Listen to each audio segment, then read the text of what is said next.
जय श्री राम। वाल्मीकि आश्रम में रघुकुल के दोनों राजकुमार मुनि कुमारों की तरह धीरे धीरे बड़े हो रहे हैं और महारानी सीता वन देवी बनी हुई एक तपस्विनी की तरह उनका लालन पालन कर रही है। बचपन ही सारे जीवन की नींव होता है।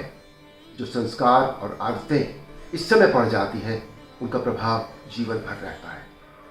सदाचार और कर्मठता के साथ साथ सीता जी अपने दोनों कुमारों को अपने हाथ से धनुष बनाकर देती है। उन्हें तीर चलाना, निशाना लगाना भी सिखाती है। गुरुदेव वाल्मीकि भी दोनों कुमारों को बाल्यकाल से ही धनुर्विद्या का विधिवत प्रशिक्षण देते हैं। ध्यान देने वाली बात यह है कि जीवन के लिए संस्कार जितने आवश्यक हैं, अपनी सुरक्षा भी उतनी ही आवश्यक है। आज हम सनातन धर्मियों ने अपनी इस सबसे महत्वपूर्ण आवश्यकता और संस्कार को भुला कर रखा है। धरती पापियों और अधर्मियों से कभी भी खाली नहीं रही, न त्रेता युग में थी न आज है। अपनी सुरक्षा का उपाय हमने स्वयं नहीं किया तो अपने विनाश का कारण हम स्वयं होंगे। कुश और लव थोड़े बड़े हो जाने पर माता के साथ आश्रम के कामों में हाथ बटाते हुए जंगल से लकड़ियां काटने जाते हैं और इसी बीच लव एक हरे पेड़ पर कुल्हाड़ी मार देते हैं। तो सीता मैया उन्हें समझाते हुए कहती है, बेटा, जैसे हम में जीवन है ऐसे ही इन पेड़ पौधों में भी जीवन होता है, इसलिए हरे पेड़ों को बिल्कुल नहीं काटना चाहिए।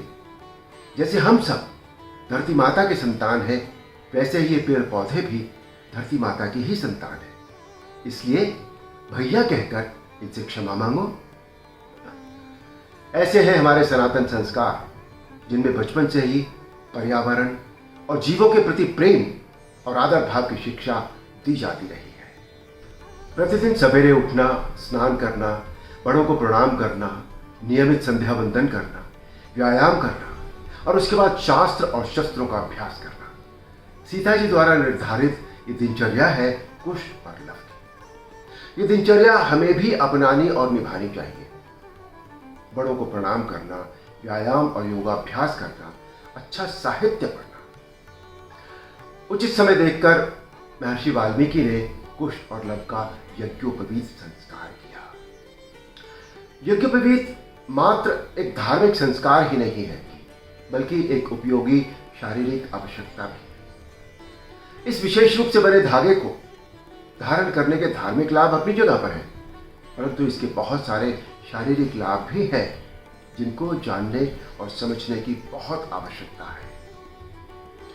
लव कुश को सर्वोच्च शिक्षा देने के क्रम में महर्षि वाल्मीकि अपने मानस में संजोया हुआ बहुत ही महत्वपूर्ण और गूढ़ ज्ञान लव कुश को समाधिस्थ करके मन से मन को जोड़कर प्रदान करते हैं, जिससे महर्षि वाल्मीकि के मस्तिष्क में अर्जित एकत्रित ज्ञान कुश और लव के मस्तिष्क में स्थापित हो जाता है।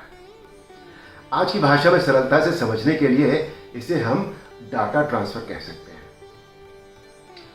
अस्त्र शस्त्र और शस्त्रों के साथ साथ महर्षि वाल्मीकि ने कुश और लव को संगीत की शिक्षा देकर उन्हें राम कथा का गायन सिखा दिया।